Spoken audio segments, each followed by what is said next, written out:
Meu nome é Janaína Mello, sou graduanda de Ciências Biológicas e estou apresentando agora meu plano de aula.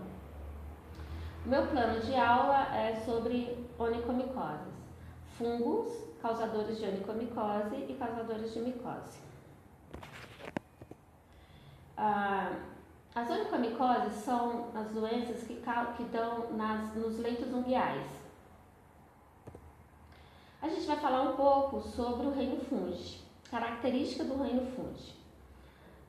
Os fungos são eucariontes e são heterotróficos. O que quer dizer isso? Heterotróficos são aqueles organismos que fazem a digestão fora do corpo. Eles secretam uma enzima e essa enzima transforma macromoléculas em micromoléculas e aí assim há uma absorção. Aí ele consegue guardar nutrientes. Os fungos são unicelulares, ou seja, só tem uma célula, ou são pluricelulares, como por exemplo os cogumelos. Tem parede celular de quitina. Olha que louco. Quitina faz parte do exoesqueleto dos insetos. Então, o fungo tem uma característica muito parecida, que é a parede revestida de quitina. Outra coisa bastante interessante no fungo é que eles armazenam glicogênio, tá? Assim como os animais, como nós animais. Nós também, nossa fonte de energia é o glicogênio, assim como os fungos. A estrutura fúngica. Como é que a gente observa a estrutura fúngica na lâmina ou no microscópio ou os fungos maiores que a gente consegue ver a olho nu? Ele é uma célula que pode ser septada ou dividida, cada divisão tem um número de um núcleo, ou pode ser uma célula contínua, onde os núcleos ficam meio soltos por ali. E o conjunto dessas hifas a gente denomina micélios. Os micélios é a estrutura reprodutiva do fungo, de onde pode sair os esporos ou pode ter uma reprodução sexuada. Nos cogumelos, orelhas de pau e etc., a gente consegue observar os micélios, né, que a gente chama da corpo de frutificação. E nutrição? Como é que esses seres conseguem fazer a nutrição? Como eu havia dito antes, a nutrição ele ocorre com uma digestão extracorpórea, né? O fungo tem a capacidade, ele tem uma alta produção de enzimas, né, digestivas em todas as suas células. Essas enzimas digestivas quebram macromoléculas, pode ser amido ou algum outro carboidrato, né? Quebram em moléculas bem menores e consegue ser absorvido. Esse material absorvido ele é guardado em glicogênio, assim como os animais fazem. O fungo tem uma importância ecológica fundamental. Ele faz parte do grupo de seres que fazem a decomposição. Por exemplo, se a gente encontra uma fruta dentro de casa em decomposição, a gente não fica feliz. Mas se a gente pensa numa forma ecológica, a decomposição faz com que retorne para o solo, vamos pegar esse exemplo, nutrientes que foi retirado antes. Então, a decomposição é uma parte extremamente importante da função do fungo no nicho ecológico.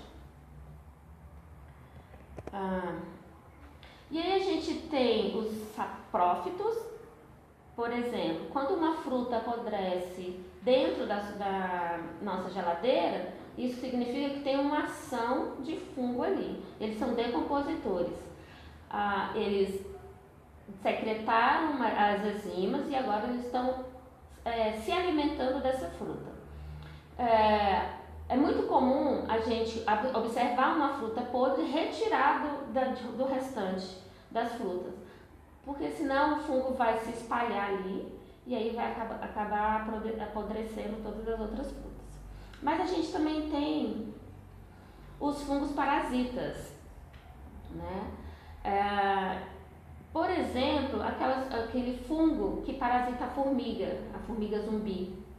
ele consegue entrar sobre uma cavidade entre a cabeça e o abdômen da formiga, e ali ele se instala. E ele vai absorvendo a quitina da formiga durante algum tempo até conseguir chegar ao cérebro. Normalmente essas formigas com a ação do fungo, ela se esconde onde tem bastante folhagem e tal, e ali ela acaba morrendo, enquanto o fungo consegue fazer a digestão inteira do cérebro dela. Logo, depois em seguida, ele consegue contaminar outra formiga e assim vai. Né? Na internet a gente viu bastante exemplo dessa formiga zumbi. E aí a gente tem também, nos fungos parasitas, os fungos que causam a onicomicose e a micose. E eles acabam degradando ali as nossas células de queratina, sendo absorvido, e ele consegue sobreviver ali durante muito tempo. Além disso, a gente tem os predadores. Existe uma espécie de fungo que eles formam um círculo, tá? E aí tem um vermezinho, e esse vermezinho, quando ele passa por dentro do círculo, o fungo fecha e ele fica preso.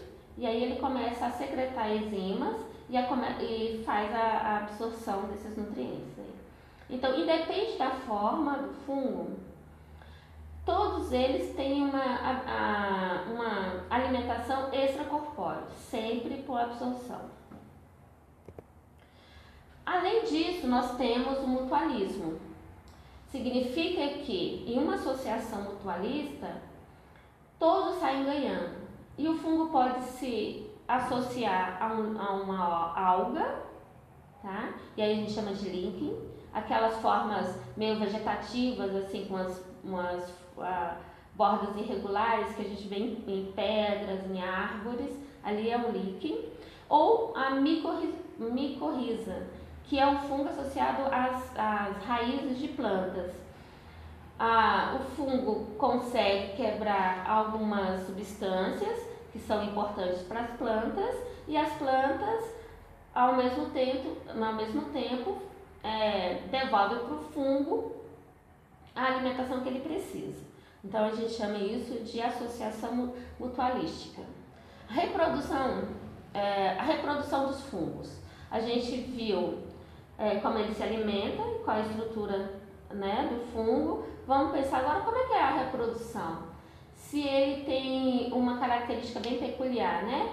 Ou uma alimentação em glicogênio, como os animais, né? É rico em parede de quitina. E a reprodução, como é que eles se reproduzem? Os fungos se reproduzem de duas formas. A primeira forma é sexuada. Na forma sexuada, o fungo, as hifas, há uma junção das hifas, uma fusão de hifas. Quando elas se juntam, a gente chama de plasmogamia, porque as paredes celulares se aproximam, ficam unidas. No segundo estágio, a gente chama de dicariótica, porque o núcleo do fungo, ficam dois núcleos em uma parede plasmática apenas. E numa terceira fase, há uma fusão do núcleo formando o zigoto. Essa é a reprodução sexuada. Mas a gente tem também a reprodução assexuada. Na reprodução assexuada, ela se faz por brotamento e não há troca de material genético, né? A reprodução assexuada também pode ser por fragmentação de hifas, por esporalização, lembrando sempre que não há uma troca genética aí. Os dermatófitos, né, os causadores de onicomicose, a reprodução deles são assexuadas. A gente vai falar agora sobre a classificação dos fungos. Os fungos podem ser quitridiomicetos, que são os esporos flagelados, os zigomicetos, que são os esporos sem flagelo. O exemplo de um zigomiceto é o bolô do pão. Às vezes você vê o bolô, né, e pensa, vou tirar o bolô e vou comer o restante. Mas aquele pão inteiro pode estar contaminado, melhor não fazer isso. O ascomiceto,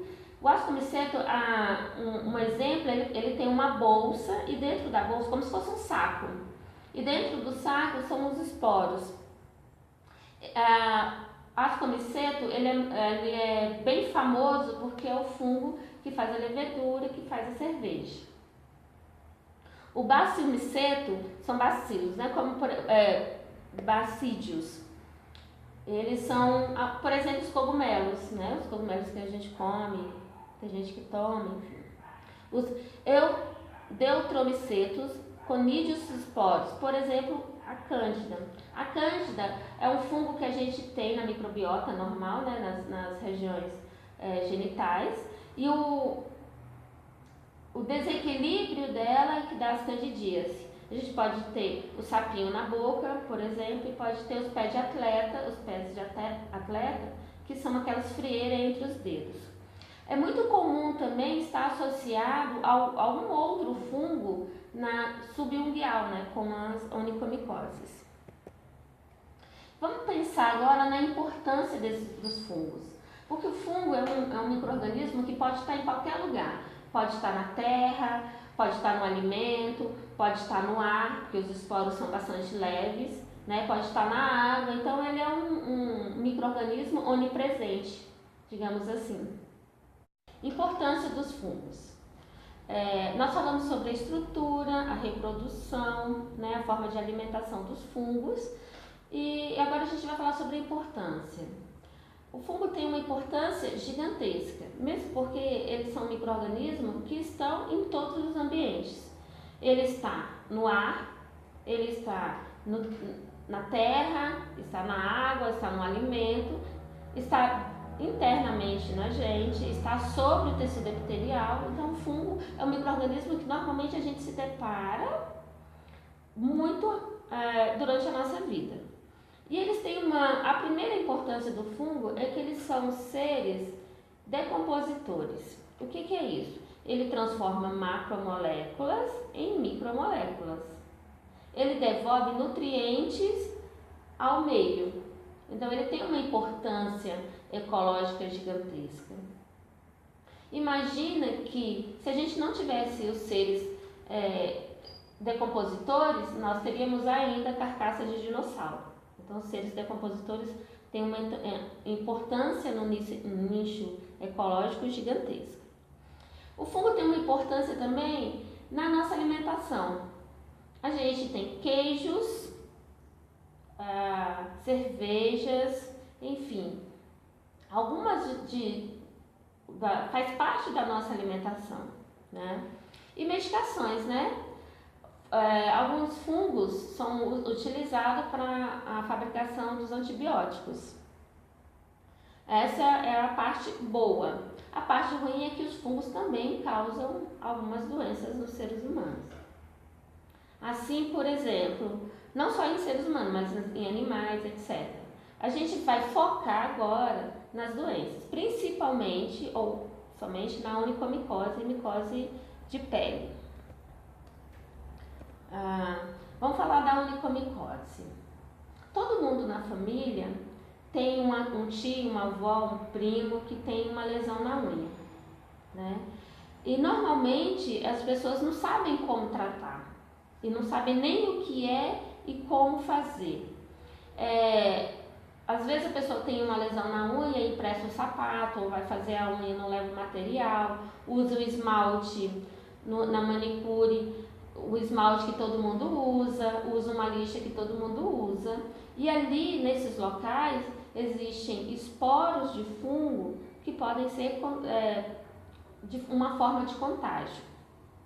As onicomicoses são infecções na unha, determinadas por diversas espécies de fungos, os dermatófitos, os não dermatófitos, as leveduras, e representa 20% das doenças das unhas. E a causa mais frequente de onicopatias, doenças que existem na unha. As onicomicoses podem ser confundidas por algumas doenças sistêmicas, como por exemplo psoríase ou alguma falta de nutrição ou alguns traumas. Então, conseguir diagnosticar corretamente a onicomicose faz parte do tratamento dessa patologia. Existem várias formas, várias apresentações das onicomicoses. Uma das apresentações são as onicomicoses superficiais. As onicomicoses superficiais deixam as lâminas mais grossas, as unhas mais grossas, e ela forma uma maceração debaixo da unha. Lembrando que para o fungo dermatófito e não dermatófito causadores de onicomicose, ele precisa de um ambiente que tenha umidade e calor. Então, se a unha estiver descolada, ali é um ambiente extremamente adequado para o desenvolvimento fúngico. As onicomicoses podem ser superficiais, podem ser onicomicose subunguial, né, associada a uma cândida, por exemplo, 2 ou 3 fungo ali, dá uma coloração diferente na unha. Lembrando que para que a onicomicose se instale, ela precisa ter uma lesão anterior. O contato apenas com a onicomicose não faz o contágio, mas se ela tiver um descolamento nessa unha, que a gente chama de onicólise, e aí facilita a proliferação. Então a gente tem a onicomicose subunguial, a onicomicose subunguial distal, que é na ponta da unha. A gente tem a distrófica total, ou seja, ela come todo o tecido da lâmina unguial, então ela faz uma distrofia unguial. E a gente tem as onicomicoses superficiais brancas. O grande problema das onicomicoses é que elas podem ser, elas podem estar associadas com uma outra patologia. Por exemplo, a pessoa ter uma psoríase e associada à psoríase ter uma onicomicose. Outra dificuldade de tratamento é que são lesões difíceis de serem tratadas, porque elas demandam tempo e cuidado específico. Para o tratamento de uma onicomicose vai pelo menos 8 a 9 meses, às vezes 1 ano, e a pessoa precisa ter uma higiene enorme no sapato e cortar as unhas adequadamente, além de usar a medicação diariamente, o que demanda tempo e demanda paciência, né? A gente tem, quando o paciente chega para a gente com uma lesão parecida com a onicomicose, a gente tem vários fatores que nos ajudam a fazer o diagnóstico. Isso sem contar com o diagnóstico do exame direto e o exame micológico, né? Primeiro, a gente precisa saber a história dessa lesão, de onde vem, como ela está. Você vai observar a lesão na unha da pessoa, vai ver as características. Tem descolamento? Tem uma coloração diferenciada? Tem resíduos debaixo da unha e às vezes tem um odor característico. Isso é um diagnóstico clínico, ainda não é o suficiente para determinar se é uma onicomicose. Depois que faz o diagnóstico clínico, a gente tem a história desse paciente. O que aconteceu? Teve uma lesão, está usando algum tipo de medicamento, tem um sapato mais apertado, tem histórico de doença sistêmica na família. Esse é o terceiro ponto desse diagnóstico. A terceira parte que a gente pode observar é se esse paciente usou alguma medicação ali. Por exemplo, é muito comum a pessoa chegar com a lâmina amarelada e a gente achar que é uma lesão fúngica e é por causa de uma medicação que ela usou. Então, fazer um olhar clínico sobre a lesão, saber o histórico da lesão e se a pessoa está usando alguma medicação. Esses são os 3 pilares para a gente diferenciar uma lesão fúngica. Fazendo essas 3 partes, logo em seguida a gente pode fazer um exame direto. O que é isso? Você colhe o material entre a lesão, a unha lesionada, aquele que está o descolamento, a unicólise, né? Corta a unicólise fora, colhe material aonde está a lâmina colada e a lâmina descolada, onde está a lesão, no meio disso você colhe esse material, coloca dentro de umas plaquinhas de Petri ou de umas lamículas, que é melhor, e coloca algumas gotas de KOH aquecido. Fecha a lamícula, deixa algum tempo para que esse material seja hidratado e vai para o microscópio. No microscópio você consegue ver algumas estruturas fúngicas. Esse é o exame direto. Então você observou a lesão, suspeitou de uma onicomicose, fez a coleta dessa lesão, colocou nas lamículas, hidratou com KOH, deixa um minutinho para ficar bem hidratado e depois vai para o microscópio. No microscópio a pessoa tem que estar bem atenta para não confundir estrutura fúngica com bolhas de ar, partículas do tecido epitelial ressecado, enfim, tem que ter um diferenciamento.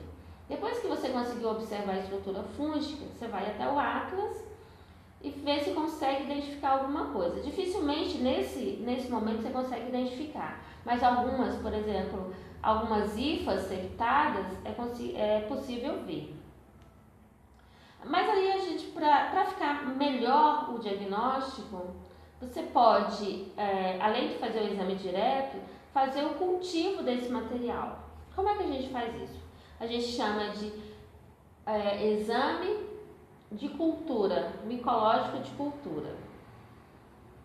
O exame micológico, você faz o diagnóstico do paciente com suspeita de onicomicose, retira a unha que está descolada, faz aquela seleção entre a unha saudável e a unha com fungo, colhe esse material, deixa reservado, né, numa placa de Petri, higienizado e esterilizado para que não haja contaminação.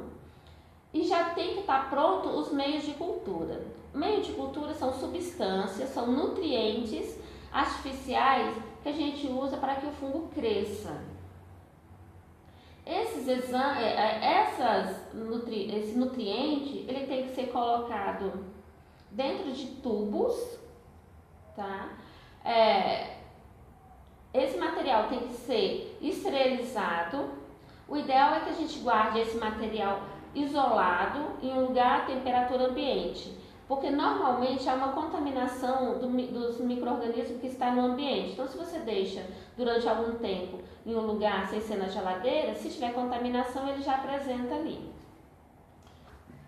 O exame de cultura fúngica, a gente, como eu estava dizendo, a gente faz em tubos, né? Esterilizado, meio de cultura também já autoclavado. Você pode guardar numa temperatura ambiente durante alguns dias, só para ter certeza que não teve nenhuma contaminação. Se tiver alguma contaminação, esse fungo vai crescer ali dentro. Bom, você já retirou, já colheu o material do seu paciente, né? Você vai pegar esse material e vai fazer riscado, vai riscar essa cultura dentro do tubo e ele vai ficar meio inclinado e aí você vai fazer a plantação desse fungo no meio de cultura. E depois vai deixar em um ambiente adequado, né, uma temperatura adequada, durante alguns dias. Normalmente o fungo cresce entre 20 e 30 dias. Depois que o fungo cresceu, você vai colher esse material e vai para a lâmina de microscópio. Na lâmina você vai identificar estrutura reprodutiva, as hifas, e aí com o atlas de micologia você consegue identificar qual tipo de fungo que está ali. O tratamento é melhor orientado quando se sabe que tipo de fungo está nas lesões de onicomicose. É importante ressaltar sobre a higiene no local da coleta desse material. O paciente tem que ser orientado a não usar nenhuma medicação antes da coleta, limpar com álcool 70 o local da coleta, e aí para poder colher esse material e não ter nenhum problema de contaminação. É importante ressaltar que a onicomicose é uma das patologias mais difíceis que tem de serem tratadas. O primeiro motivo é que ela tem uma lesão na unha, mas ela não é dolorida, ela não dá estímulo de dor. A pessoa não tem... se a pessoa não se incomodar com a estética da unha, ela não vai se preocupar em cuidar da onicomicose. A outra possibilidade, né, de não tratamento contínuo é que o tratamento é longo. Normalmente, as pessoas ficam 1 ano e meio para fazer o tratamento correto, porque isso vai de acordo com o crescimento da unha.